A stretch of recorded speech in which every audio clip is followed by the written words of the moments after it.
This is A Few Good Fights. I'm your host, Rob Palin, and I'm joined by Sean Taylor, as always. What's the story, Sean? How are you? Hello, I'm all good, sir. Sweet. It's a big week this week because of this weekend's card. It is potentially probably the best card of the year. At least it's up there in contention. Anyway, phenomenal one. Looking forward to talking about that. We're going to get into some of the news from this week as well. Fly through that because I want to give some time to the card this weekend. Big one. 3 title fights. So let's get into it. So this is the big MMA news, and we're going to look back at some of the fights from last weekend. Not going to go too much into them because it's been some time. But Rosenstruck stopped Overeem. Did. Very, very late in their fight. And of course, we'll talk a little bit about the Joshua fight as well. But first, what was your thoughts on Rosenstruck getting that big win? Like a win over Alistair Overeem is always big, I think, even later in his career. But where does this kind of put now Rosenstruck in this kind of weirdly packed but still not deep roster of heavyweights? I know what you mean, because there's a couple of guys who are going to think that they're next in line. Yes. We spoke about this a little bit off air. I mean, realistically, if DC wants it, he's next in line. Or if they can make the Stipe DC fight, it's next. If not, then it's probably Francis, in my opinion. But Rosenstruck does have a little bit of a claim there to say, well, I should be next in line, man. Yeah, but that knockout, we were going to show it. I had a clip of it, but there's some fucking snakes out there who would probably copyright us, even though we're promoting their content. Yeah. Because holy shit, if you can find it, go find the slow-mo clip of the punch which split his lip. Yeah. Do you know how much of a savage Alistair Overeem is? He was smiling at the end of that fight, man. It was like the Joker. Yeah. It looked like the Joker. This ain't no game, man. Oh, it was this badass. Ain't no game, boy. Here's something that might be controversial, okay? I was talking to Noel, former host of the show, and even though he doesn't come here, I'm going to put him on the spot on this. Noel thinks it was potentially an early stoppage. I heard a lot of people saying that. What's your thoughts on that? So I actually spoke with Noel a little bit about lunch, What a reporter. and Carl. And Carl put it to me, he said, in hindsight, it was the correct stoppage. At the time, he's not so sure that the ref knew he was making the right stoppage. I think that's a legit answer. Yeah. That's a legit answer. Yeah, I think that's a good way of putting it. Yeah. Yeah, like, Reem, he would have seen the bell. He would have. And he'd have been okay. Yeah. He'd have seen the bell. And I can't remember how it was being scored, but he was looking good. He'd won every round. Yeah. Man. Like, I mean, Overeem seems to have taken it like a champ. Like, I mean, he hasn't complained too much as far as I've seen. Maybe he has, and if he has, send us a link and let us know. But yeah. Yeah, he's been around long enough. He knows the game. Yeah. Got plastic surgery straight afterwards as well. Yeah, fuck, man. Alistair's been around 45 and 18, just in MMA. Jeez. And then kickboxing on top of that. Unbelievable. Cynthia Calvillo and Marina Rodriguez went to a draw. The other big one I thought, and I think everyone thought, was the Ben Rothwell fight, because this is a very strange one. So if you haven't seen it, essentially what happened was Stefan Struve was most likely up 2 rounds. He got kicked in the nuts twice, and then he was down, and the referee was talking to him, seeing how he was. It seemed like he was not suggesting he was going to not continue, but the referee, Dan Mergliata, was like, Stefan, you're up 2 rounds.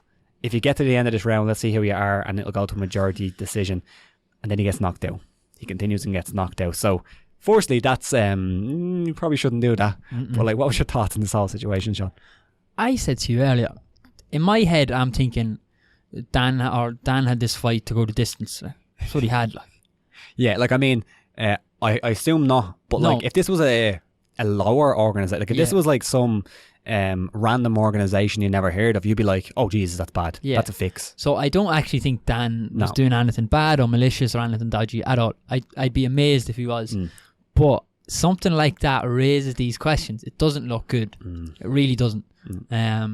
It's such a weird one. A weird one. Yeah, like I was talking to a referee and they were saying like, yeah, like the fighter should know the rules. You shouldn't have to tell them that thing. Like you shouldn't have to say, if you continue on, then it'll go to a majority decision at the end of this thing. Like, that shouldn't be something that you should say. So yeah, it was a very weird one. Hopefully Struve is all right, and he seems to have taken it pretty well. I have a tweet there, I don't know if you can show it. Yeah. I thought it was very funny from Stefan Struve. Again, absolute class act in my opinion. So we'll get it up here. Yeah. So essentially the crowd was booing him, and he goes, that shit was weird as fuck. I felt like I was going to give birth to a fucking Charizard and they were booing and chanting. Then I started to fight again and they chant USA, USA, USA, like my Dutch balls did something wrong. That's classic. He also defended Dan. Did you see that? Yeah. What did he say? He just basically defended him, didn't he? He basically said Dan's a good guy, only doing his job. Is what he said. So he also said like he was just trying to help me out. Yeah. Which, yes, but then I mean, that's not good. You know what I mean? Fair play to him taking it like that. Yeah. I probably personally wouldn't have taken it that way myself. But yeah. Yeah, anyway, the boxing, which to be honest was the Bryce Mitchell also locked in a twister. A twister, yeah. And the second or third twister. Wanted to be mates with Donald Trump after, which anyway. Yeah, and then, yeah. Anyway. Is what it is. MAGA and all that jazz. The boxing was probably the more interesting of the two kind of events on the weekend, in my opinion. And Joshua done what I think we expected him to do: fight behind the jab and win a decision. You didn't back it, though, did you? No. I don't know if you I called said it. Yeah, I don't. No, you did. You said that Joshua should win this by decision. Did I say that last week? I'm pretty sure you did. Fuck's sake, man! I'm such an idiot. What did you do? Did you do it? I backed him by KO, like, because it was short. I don't know why I did it. I was such a dope. I genuinely don't know why. Like, I love how upset with yourself you are. I backed it and I had it backed and I was like, why did I back that? Like, cheap, an absolute cheap. Not the most exciting fight. Did you watch it? Yeah, I did. Yeah, not the most exciting fight. I enjoyed it. I thought Joshua boxed really well. Said it before, I'll say it again. He's still not getting the credit he deserves. No. There's people giving out to him for saying it's not an exciting fight. If he'd come out and brawled at him and got knocked out, you'd call him an idiot. Exactly, yeah. Like, I think we said it last week. Remember we were talking about this fight and we were saying, or you said that you think the reason why he lost the first fight, or partially the reason and one of the reasons why he was left open, is because he really wanted to make an impression in his first kind of US outing. And this time around, it wasn't really about that. It was more so, just get this W. And that's essentially what he done here. He just fought smart. Yeah. And he kind of done something that, like, according to commentary, and I've watched some of Joshua's fights, people said he couldn't do. Yeah, he couldn't do. He couldn't really box behind a jab and box, essentially. Yeah, he did it. And he did it. I thought he looked good. It was kind of Fury-esque in a way, just kind of... It was, yeah.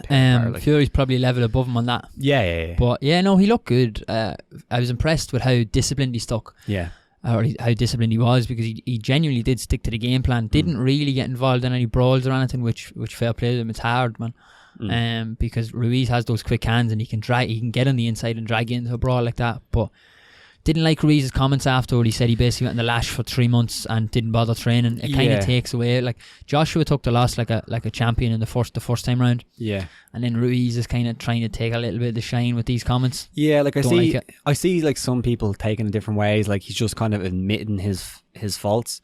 And then other people are saying kind of like what you were saying, where he's almost trying to have an excuse, saying like, oh, well, I didn't train. I think so, because Joshua has hinted that he had some family stuff and some health issues going into the first fight, but he won't elaborate on them. Like, he's been asked about them and he says, yeah, look, there was stuff going on, not going to talk about it. Ruiz is the better man.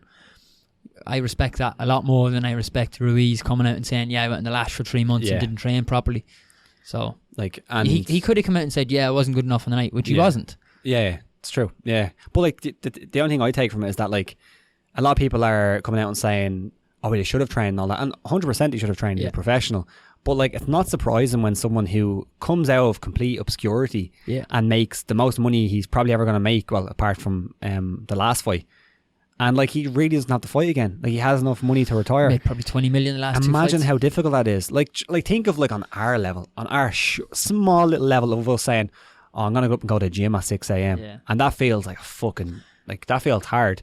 And then think of what these guys are doing, how much dedication they have to have. So it's not surprising they've done that. I'm not saying it's right. I know and they're professionals, they shouldn't. But like, I don't think we should really say, oh, you fucking, no discipline and all that. Yeah. It's that, I can't remember who said the phrase. It's that one. It's hard to get up and do your morning runs when you're waking up in 6 sheets, man. Yeah, it's Parnell Whitaker or something. I'm something not sure like who it was. That. But yeah. Yeah, but yeah, good performance by Joshua, I think. Big up, man. How do you think he does against, like, the the Furies and the Wilders? Wilder seems like it probably hit too hard, but like, that was a good performance. Like, if he can do that for 12 rounds and not get hit against Wilder, he wins. Because I mean, Wilder lost every round against Ortiz until he hit him.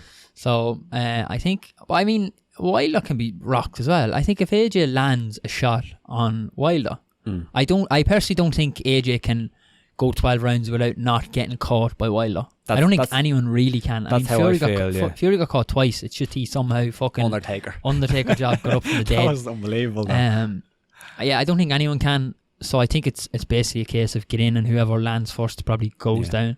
Fury outboxes him. Yeah, I think I was thinking about this the other night. I previously thought that maybe if Joshua could land on Fury then, but if Wilder can hit Fury and he can get up, Fury just outboxes him, man. I agree with that. Is my opinion on that one. I agree with that.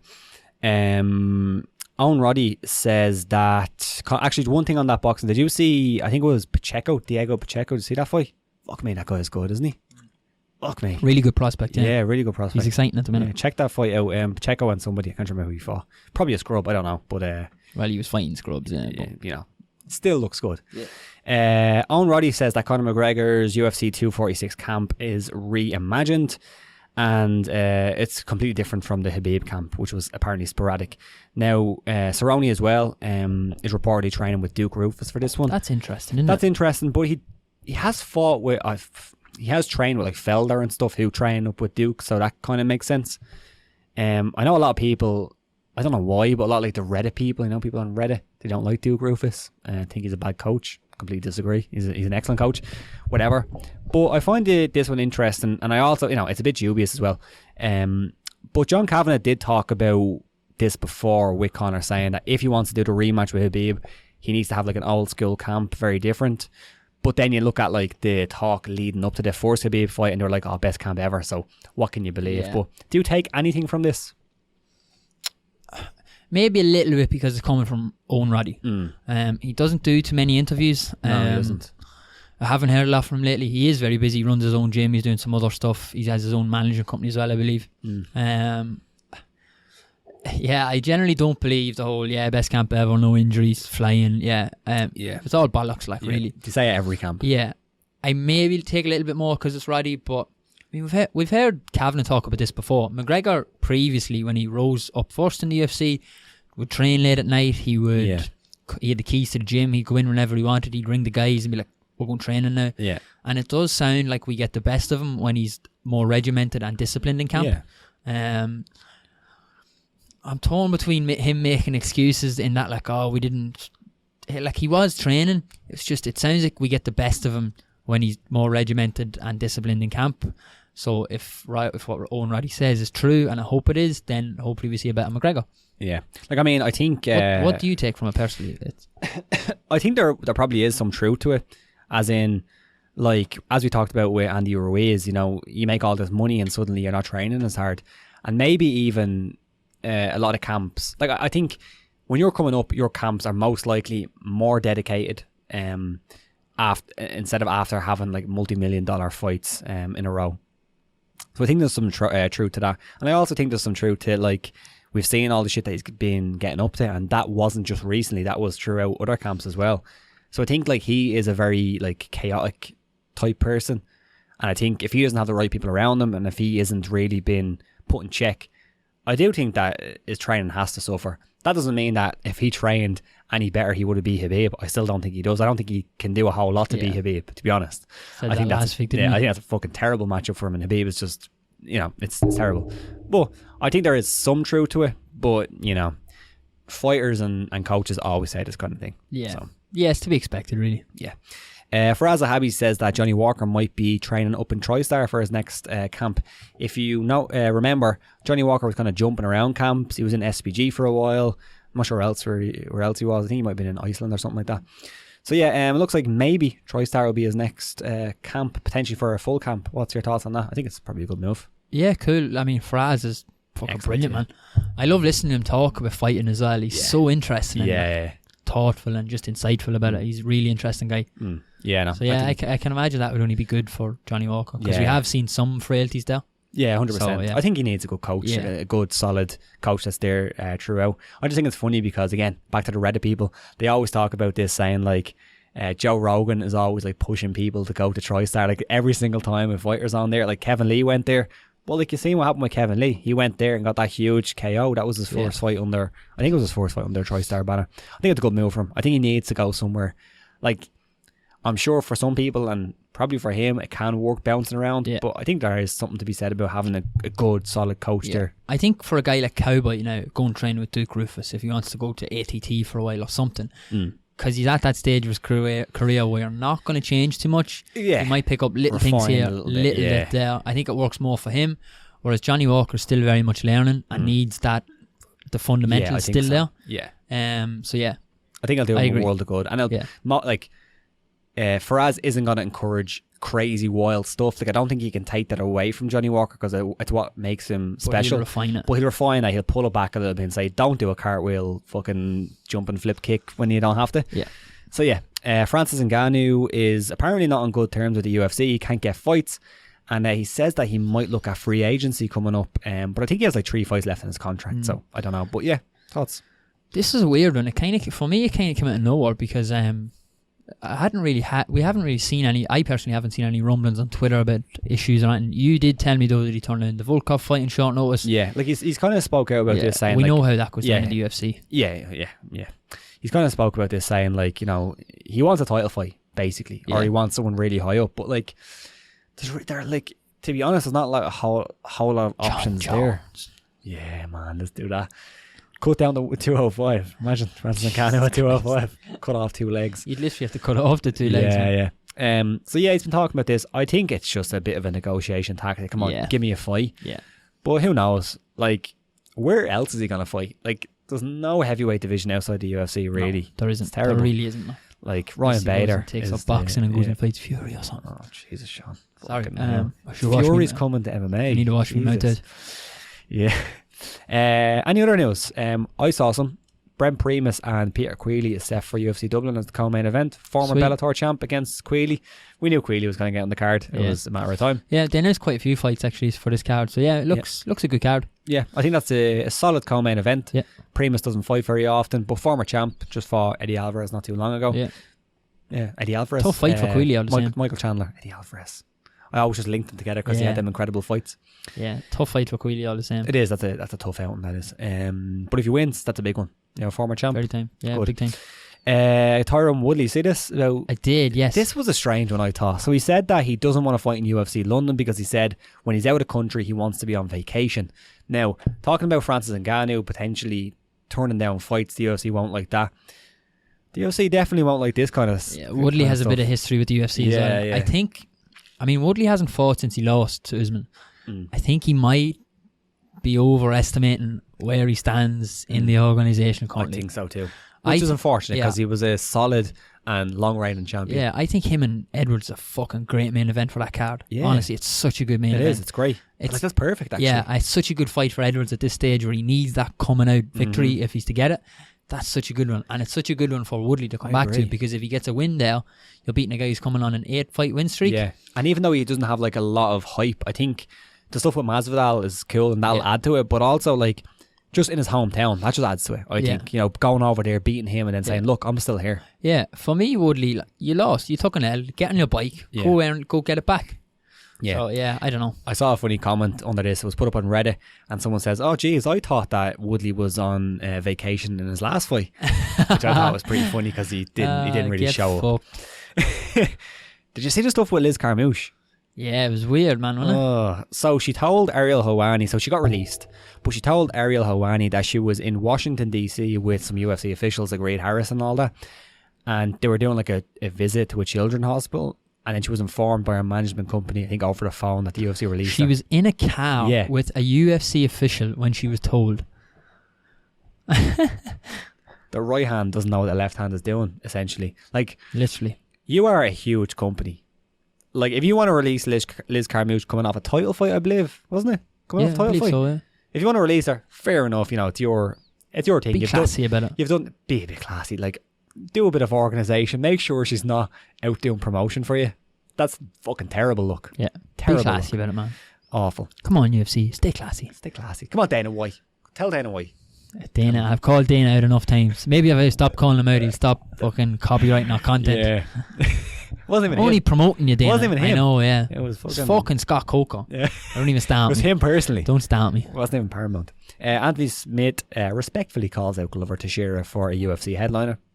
Yeah, why not? Grand. Cool. That's all I have. Do you have anything else? Did anything break actually while we were talking? I got nothing, bro. You got nothing?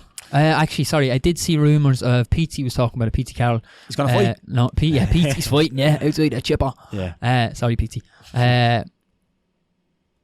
Darren Till and Jack Hermanson has been rumoured for UFC London. Either that or Woodley and Edwards is the main event, apparently. Huh. That's fine. It's a good one, isn't it? No, it's good, but I was really expecting Whittaker. No, yeah. Really expecting Whittaker. I think Whittaker has been sent a contract, I believe, to fight someone that isn't Till, but hasn't signed it yet. Oh, wait. You did see that? Yeah, I did see that. Maybe it's Hermanson, I can't remember. No. The other guy has signed. No, Whittaker hasn't signed because he wants Till. Yeah, that's it. Oh, so yeah, interesting. make the fucking fight, man.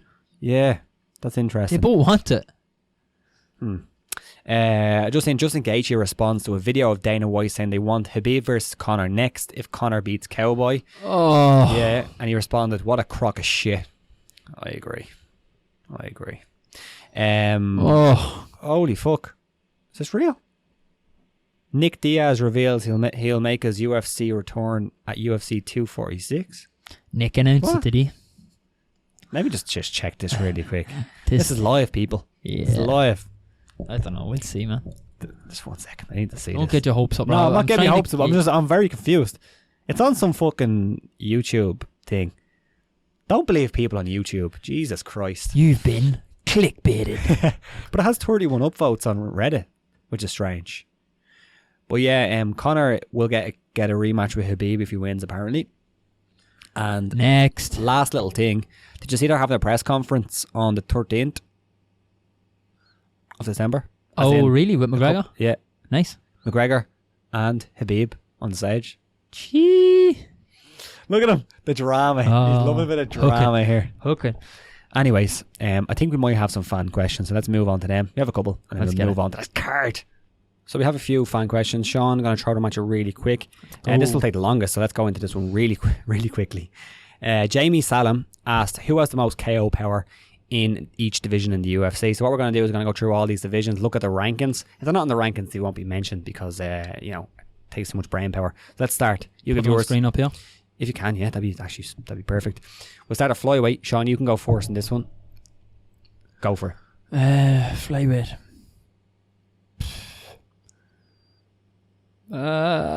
Formiga. Figueiredo for me. I don't know. I'm pulling out of my arse there now, to be honest. I'll go bantamweight first. Peter Yan. There's a few. Yeah, Peter Yan or Rob Font. I'm gonna go Peter Yan. Okay. Featherweight. Feather. Most power. Jeremy Stevens. It's a good show. Emmett's got some power. Oh, Emmett's got some power too. I'm gonna go Stevens by a hair. I'll take Josh Emmett just because you're taking Stevens. Lightweight. You go first.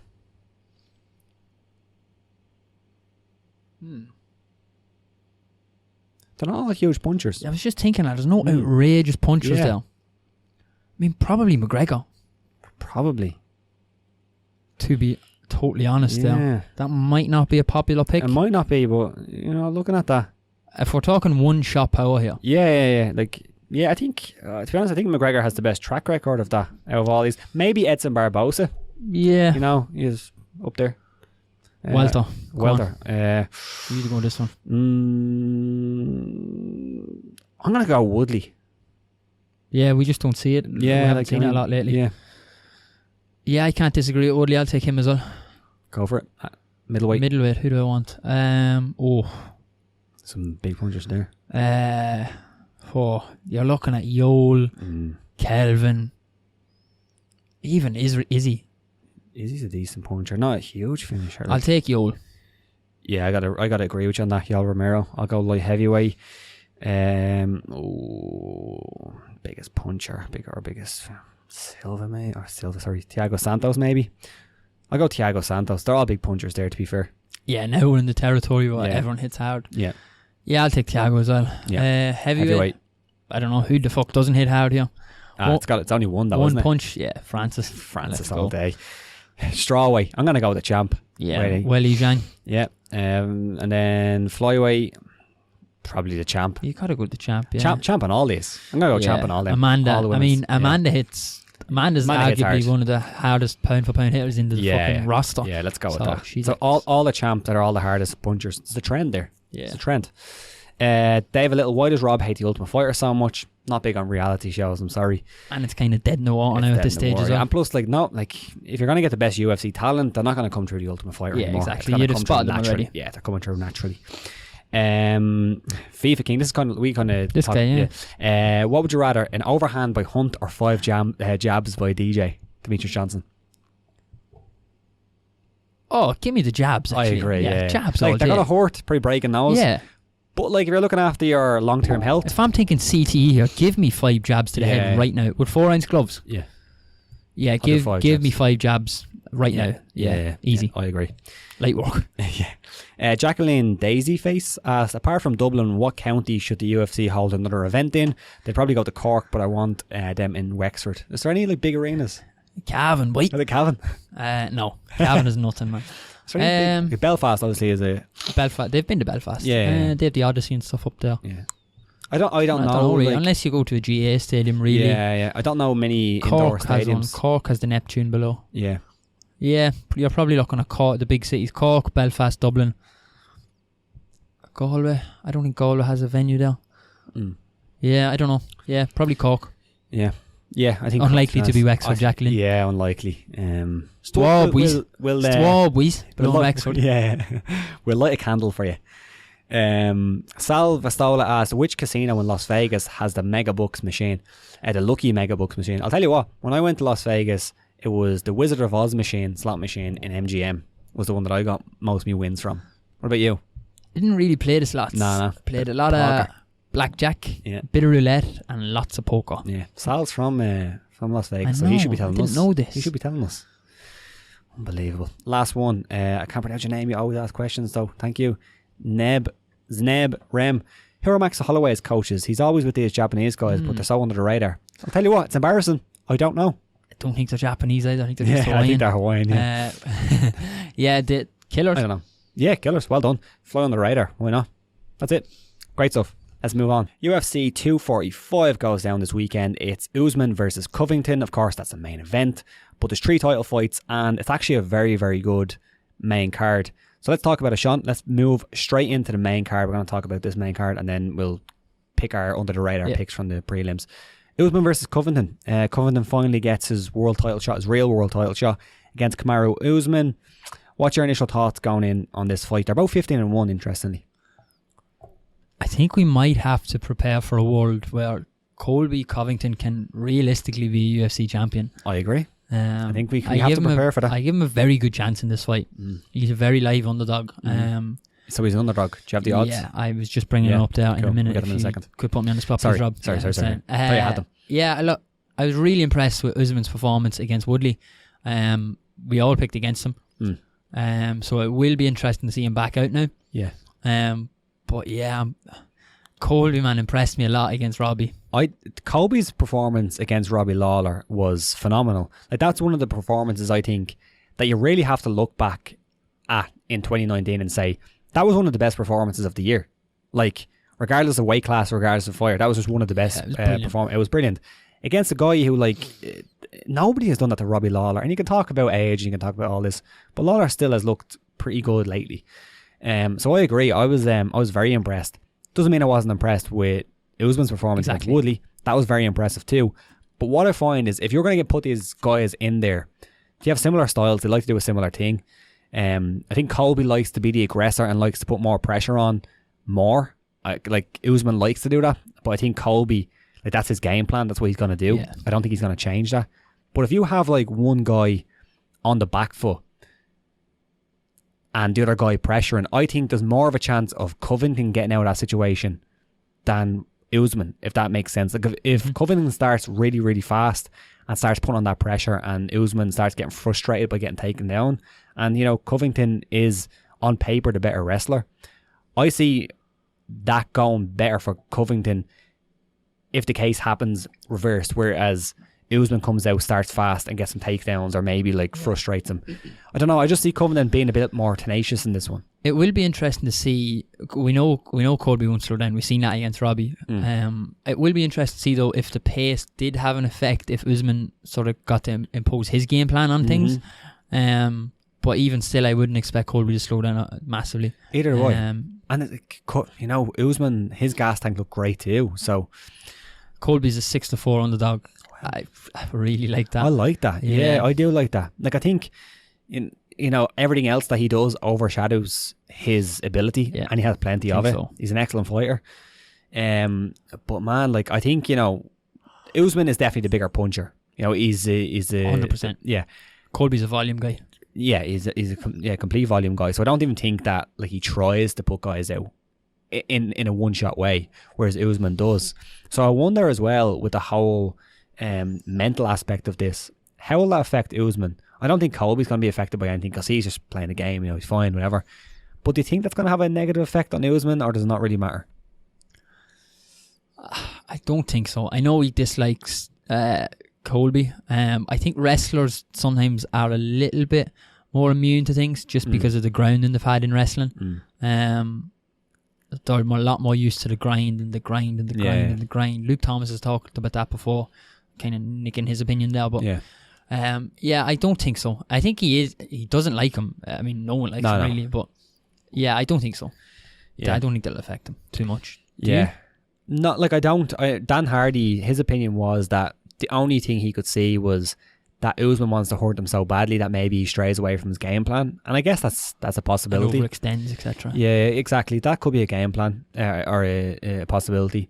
So who knows? But I really like this fight. I think everything else is overshadowing it, but I also think it's an interesting story as well, because you saying that, like, we might have to deal with a situation where Covington is the champion, and like, this all came from the UFC. The UFC basically telling Covington that you need to be more entertaining. So this is like a weird, like Frankenstein-like creation based on the UFC, the way they do business. Like, that's exactly what it is. It's Covington saying, they created a monster. Yeah, okay, you want to work this way. Winning isn't enough. Okay, here you go. MAGA, Donald Trump. Let's talk about Matt Hughes and a train. That's essentially, it was built by the UFC's business practices. It's funny. But I'm going to go Colby Covington.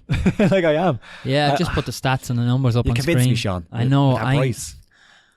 I'm taking Colby as well. I said it to you earlier in the day. I think there's a winner to be had this weekend with an ACA. It's probably not going to be me, but I hope it's someone. Yeah. If Covington does lose, and it's an embarrassing loss, he gets knocked out, how does that affect him going forward? I don't think he'll be cut. No, I don't think so either. But like, I think 2 losses and he's cut. Yeah. How does it affect him? You gotta shut up, man. Yeah, like I just like, there's definitely a way back from him for him in terms of like winning over the fans. There has to be, but I don't see it. Like, I don't know where it is. You know what I mean?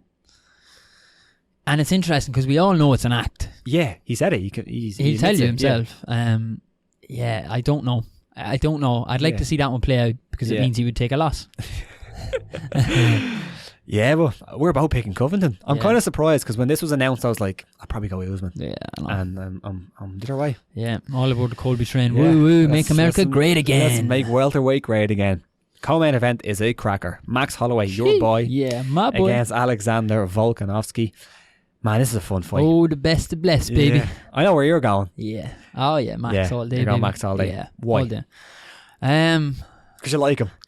He's the GOAT featherweight. Are you going to pick against the GOAT featherweight? No. What problems does Volkanovski pose to Max that he hasn't dealt with before? I think volume, maybe. Volume and size, maybe. Like, I think we saw that he struggled a little bit with Poirier's size. So I think you have that. But we know Max is big at the weight as well. Yeah, he is. Yeah, so I wonder, like, Volkanovski was a big deal because he he played rugby, I think. Probably, yeah. So he is a big dude. He's probably going to be bigger than him. I'm not sure if he's quite as big as Poirier. Could be. I just don't think he is. But I think it could be the volume. Like, I can't think of any guy that he fought, Max, that throws as much volume and is as active as Volkanovski, apart from Poirier, which he had trouble. But I also think that Volkanovski hasn't fought anybody like Max Holloway yet. I think Max Holloway is, as you said, he's the GOAT featherweight. I do think so. I think there's definitely an argument for Jose Aldo. But yeah, I'm going to go Holloway as well. But who knows? I think the fact that he did lose to Poirier, that it is kind of tempering people's expectations on how good he is. But I was really, really impressed on his return back to featherweight. Like, I almost forgot about that. But that just looked like old Max Holloway. Yeah, it did. I expect to see the Blessed Express in full motion at this fight. I'm all aboard that train. Yeah. Max is, I'm just looking at the odds here on my phone. Max is just under 3-5, 1.58, and then Volkanovski is 7-5. So Max, choo-choo, motherfuckers. Yeah. Am I right in saying no, he's not. That's wrong. I'm trying to think of who Volkanovski's coach is. It's not Eugene. It's not Berman because he's I was thinking that as well, man. I didn't want to say it. yeah. No, I was just making sure it wasn't. But if it was, that could be interesting. But yeah, I'm gonna go Max Holloway. What did you say the odds were? Sorry, Max is 8-15. Fair. And Volkanovski 7-5. Look, if Max wins, he wins in classic Max style. Yeah, I think so I don't think we're going to see anything outrageously different from him. Does what Max does best, because the best are blessed. I think he's going to stuff takedowns and land hands. Yeah. Many hands. This is a rematch. The co-main event is Amanda Nunes against Germaine De Randamie. They're really promoting Amanda Nunes as the GOAT women's fighter of all time. You agree? Fair enough. I probably agree as well. I think, in the MMA, I agree. And she comes in, she fights Germaine De Randamie. They fought before. Of course, Amanda Nunes won, but that was back in 2013. So what are your thoughts on this one? Is this more Amanda Nunes winning? Yeah, I think this is an overly simplistic breakdown of the fight. I think we're just going to see Amanda Nunes do Amanda Nunes things in here, to be honest. Yeah. And that's reflected in the price. She's 4-9. Yeah. So, 4-11, actually, I should say. 4-11. Pretty biggest favourite on the card. Actually, no, apologies, she's not. Matt Brown is the biggest favourite on the card. Oh. Against Ben Saunders. We can talk about that in a minute. Yeah. But yeah, I think we're just going to see Amanda Nunes. I haven't seen anything from Germaine De Randamie in our last couple of fights to suggest that she can trouble Amanda. Eye pokes, wasn't it? Eye pokes in the Holly Holm fight, was that it? Yeah. You personally? And I see a very similar fight. I know it's like there's a lot of time passed since 2013, but I don't see them being, at least De Randamie being an extremely different fighter. I think Amanda Nunes is going to strike with her for a while. Eventually she's going to say, let's go take this to the floor, and then beats her up on the floor. That's how I think it goes. But, this happens in boxing, it happens in MMA, where we get to like, she's just the best, or he's just the best. And then we do this kind of thing where we say, she's just going to win because it's Amanda Nunes, and they lose. Yeah, so you never know. The thing is, we always say that as well with these guys. Yeah. She's going to win. Yeah. I agree. Jose Aldo, Marlon Moraes at bantamweight. So while you were talking, I'm going to ask you your opinion on this. I'm going to check if there's any update on Jose Aldo's weight cut. But the pictures I've seen haven't been great. Man, not bad. So what is your thoughts on, I guess, his cut down to bantamweight and his chances against a really tough guy at bantamweight?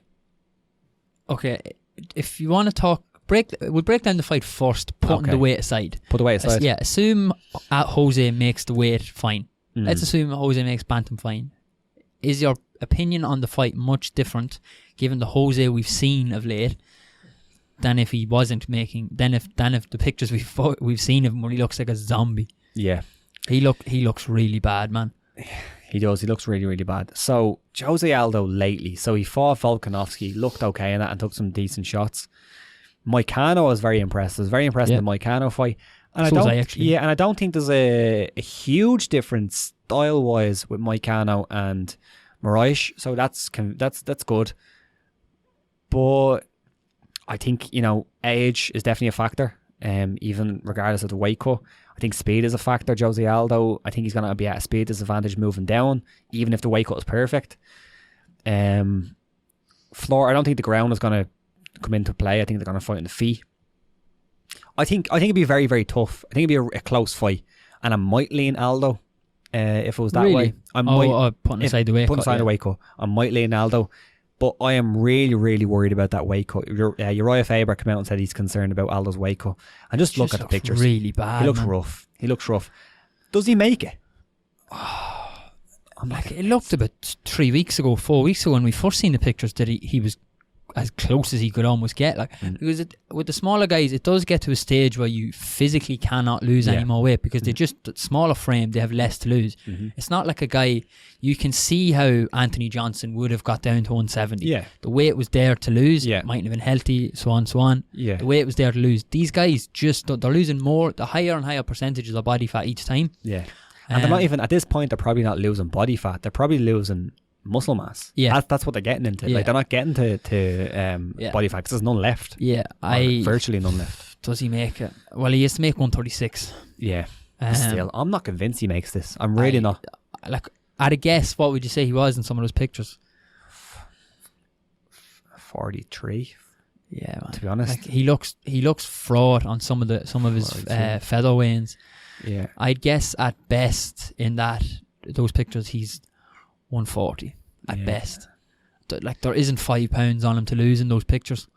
See, I don't know, because, like, not that I don't think there's 5 pounds to lose, but I don't know what weight he would have been at, because, like, usually they kind of get within, like, 8 pounds, I think is kind of normal for doing the water cut.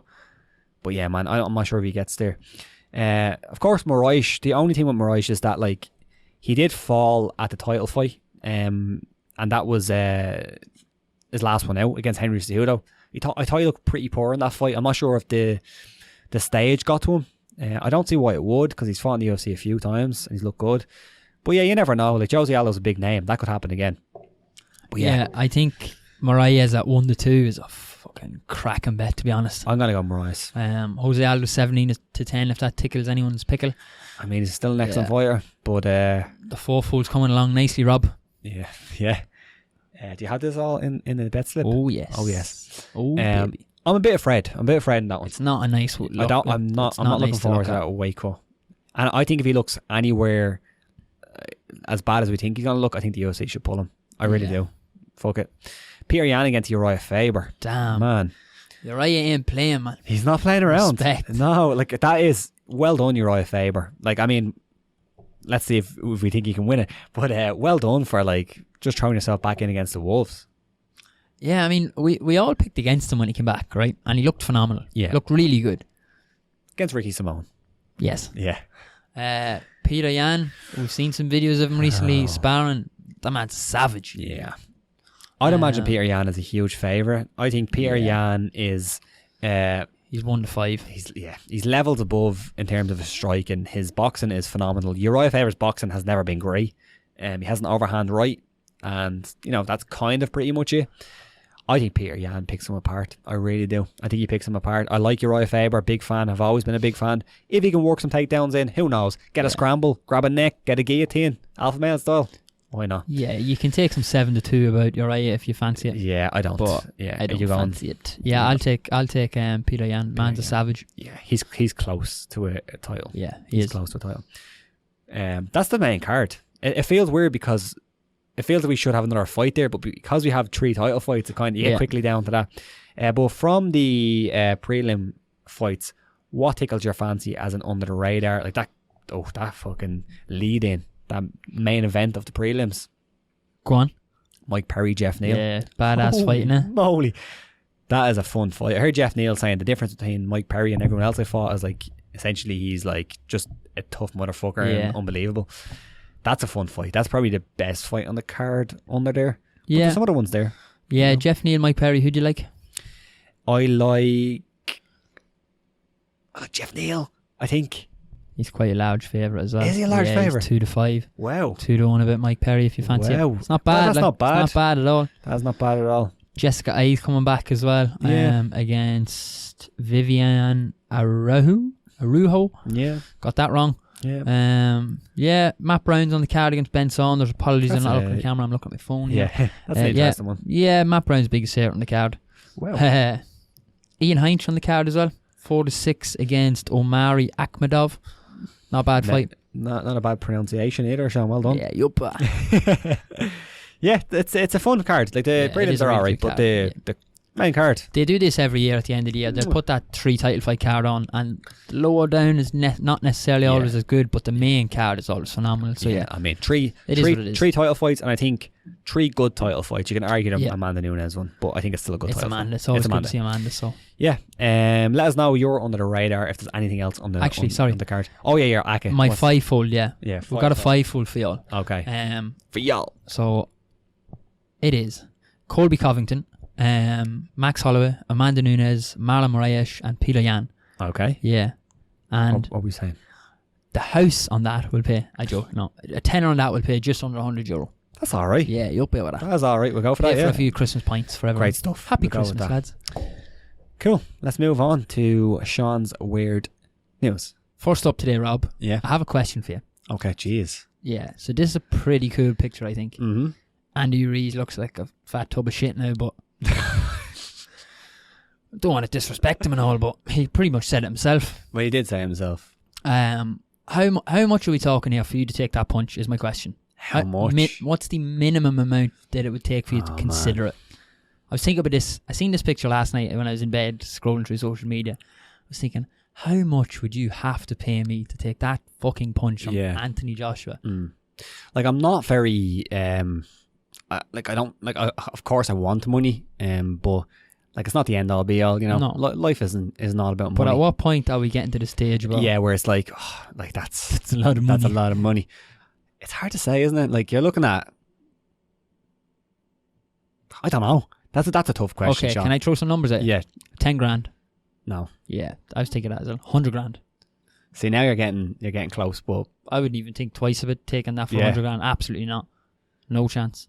no. I probably agree with you. you're probably getting close to 500k for me. Yeah. Before I'm like, oh. Like, the thing is, like, it's Anthony Joshua anyway. Like, Andy Ruiz, say what you will about his physique, he's still a big guy.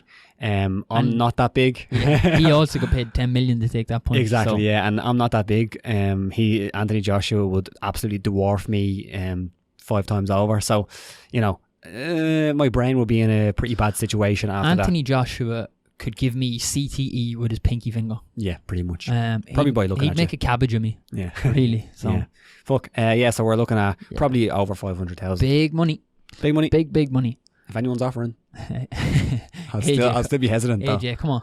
Yeah. So next up, KSW was on this weekend. Scott Askham was on the card. Mm-hmm. Did you see his walk-on of sorts? No, I didn't. Do you need some sound? Yeah, please. So this is Scott Askham's walk-on from KSW. Is this a commercial song that gets played? Yes. Let's not use the sound. We can just watch it. Okay, We can just watch it. St. Patrick didn't drive all the fucking snakes out. Yeah, I know. YouTube. Yes, Black Sabbath, I think. Oh, is it? Is it War Pigs? That sounded a bit like War Pigs. don't know. Sorry. You would know more Is about it? that genre than me, Is it? Robert. You get a couple of seconds out of it. Iron it's Man. good. It's Yeah. Iron Man. Okay. See, I love this shit from KSW. KSW, if you see this, It's phenomenal. don't block our video like Bellator did. We're We're promoting you, promoting you here. We're watching it. We're bigging you up. Alan, I know you. We're bigging you up, man. We're bigging you up. I love all this stuff. Yeah. I love the theatrics. I do. The show element of it looks phenomenal. Here. It's not a walk-on, it's No. a drive-on. Yeah. Fucking hell. Sick. Here's the thing, right? I say Scott Askham is being paid quite a lot of money. Like, I mean, fairly decent amount of Yeah. money. He's not Aaron Pittance anymore. No. Why would he want to go to the UFC or anything like that? Yeah, that's Like, it. look at this shit. He's treated like a king, man. Treated like an absolute king. He gets his sponsors on his shirts as well. Yeah. That's more money. Yeah, that's more money. Seriously, like it's That's the thing. Yeah. That's a man, look at that. That was cool as we're into fuck. promo territory. It's now and stuff, Sean, you could have gave us a rendition of Iron Man by Black Sabbath, and that that would is have not tied it something together. the viewers want to hear. Maybe they do. Unless it's grime, then I can Yeah, get along with it. give it a go. I wonder who this is. My old favourites back, Rob. Spud Life. He had two of them up this week. Big fan of this one now, I have to say. So he's got the roasties there. All right, I was very confused there because I was looking at this thing here, and I was like, "That's an emoji." Okay. Yeah. Yeah. So he's got the roasties there. He's got a bit of gravy. They Bit look of good. that beef looks so soft. Yeah. It's He's got the broccoli there for the veg, the greens. gotta get Love them it. in. Onions as well. Oh, Yeah, and some carrots, man. that's very good. That's such a simple Yeah. little meal, and it's fucking phenomenal. Yeah, I love, like, you can see the carrots are starting to get a little bit of char grilled Yeah, action going on. it's nice, man. Looks like he has little thimble of water over there. Yeah. Love it. The next one, Is that a candle, by the way? Romantic dinner. Fancy, you know it? Yeah. Geez, I'd love to imagine being the woman that Will cooks spuds for. Yeah. That I'd say he doesn't do that for every woman. No. You'd have to be a special woman. Yeah, you can't bait roast. Next up, so he varied it up a little bit. This next one is a bit odd. I spoke to him about it. I was like, nice bit of variance there. Yeah. What's in it? So, curried spud. How do you feel about that? I've never done it. No, neither have I. So, I like curry. I like spuds. They probably would go well together. But there's also some meat in there. So yeah, I can see that there. I asked him. There's lamb. I love how much of a hard hitting reporter you were, going out and talking to the people to make sure you get the the lowdown. Nice. I'd say it's nice, to be honest. What did he say? It does look quite nice. So he said it was a good way to use up some leftover spuds. All right, yeah, fair enough. Yeah, it kind of does strike me that he just used up the few little bits of everything that was there. Yeah, whacked it on the pan. It's like a stew or a coddle. Kill me. It's like the spuds version. Yeah, I rate it though. He said it was very nice, so I do rate it. I respect it. Although I don't think it's going to become a staple of the Spud Life diet. No, and I wonder, that curry powder, it's probably not the best for you. Depends on what curry powder you use. Anyway, that's it from me, Robert, with the weird news. Do you want to educate me? Yes. Okay, Sean, so last week I gave you Jose Aldo versus Mark Hominick for your fight to review. Give us your thoughts on this fight. That was quick, I know. Really good fight. Not an all-out war, but a fucking dogfight all the same, if you know what I mean. Mm-hmm. I actually, to be honest, I'd never heard of Mark Hominick before this. Mm-hmm. So impressed with him. He's great, wasn't he? Really good. First UFC 145 title fight, is that right? Yes, I think it might have been. Yeah, man, so impressed with him. Maybe Uriah Faber. I don't know. Don't quote me on that. It was one of the first. There was a round in this fight where he was piecing Aldo up on the feet. With his jab, he was snapping the head back with his just a kickboxing match, really. Aldo has the heart of a lion as well. Yeah. But what was interesting in this, the commentators talked about how hard the weight cut was for Aldo, and now we used to watch him get down to bantam. Yeah, that's kind of why that one came on my radar, because I was thinking of, oh shit, remember when Jose Aldo barely made weight for that fight? Because I don't know if they mentioned it, but he had a press conference before, and not what they usually do, and he was actually brought off the stage, I think it was, and he was told you're in bits basically. Get off the stage, you're fucked. Yeah, so that's surprising. Brilliant performance from Hominick. Really impressed him. They mentioned a little bit of trivia on the call, Rob. I'm going to put it to you. Okay. Hominick was going. He was aiming to be the third UFC champion from Canada. Failed, obviously. Oh. Who are the other two? Well, George. Yeah. Canada.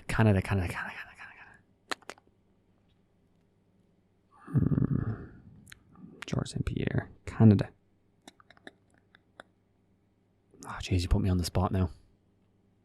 Canadian champs. It's gonna kill me. Go on. I'll go too long.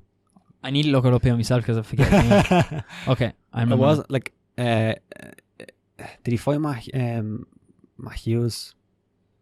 Give me the name. Carlos Newton. Oh fuck! Did fight Matt Hughes? That's who I was thinking. I promise you. Promise you. We're going to put that one to VAR, Rob. I'm not sure about that. I promise you. I'm not religious, but I swear on Jesus Christ. Yeah. But yeah, that's that was it. Trivia. Good bit of trivia, that, wasn't it? Yeah. Really good fight. Enjoyed it. Yeah. Yeah, that was fun. Probably give it a... Oh yeah, I always forget about this. 3.5. 3.5. Yeah. What about the hematoma? Holy shit. Don't forget about the hematoma. Holy shit, man. The doctor, right? What was he doing? He came in twice, looked at it. It was the size of 2 golf balls, and he said, "Yeah, man, go on ahead. You're great. Yeah, you're fresh. I know I'm a savage. Yeah, I ain't a doctor. I'd probably let the fight go on, but that's why I'm not a doctor. I know. Isn't it those things that you look at that and then you're like, well, that Nate Diaz fight shouldn't have been stopped. Like I don't really prescribe to that, but like, do you know what I mean? Yeah, or subscribe to that. It's a form of logic, but the doctor came in and said, "Do you want to fight on?" Yeah, of course. Obviously. Yeah. And he said, "Yeah, go on ahead." Him a golf ball sticking out of his head. My lord, it was so big. Yeah, it was ginormous. I'm going to give you a fight from the WEC. I'm not sure if you've watched much WEC, probably 1 or 2 fights. It was from WEC 26. It was Uriah Faber versus Dominic Cruz. It was their first encounter. Nice. Fun little fight. I love it. But yeah, that's it. That's the show. Obviously, this show was mostly about this big card going down this weekend. It's a really, really good card. Like, as I went through it, I was thinking, man, this is fun. So make sure you do leave your predictions in the comments below. Look out for more videos from us. We'll have a show next week, and then we'll be taking a couple of week break for the Christmas. I'll probably have some videos out, but keep an eye out for them, and then we'll be back. What's the date, Sean? Do you remember? So we're the back second week of January or something like that. We will record on the 8th, Rob, Yeah. and then we will release on the 9th. Great Will be stuff. the dates. Looking forward to it. Until next week.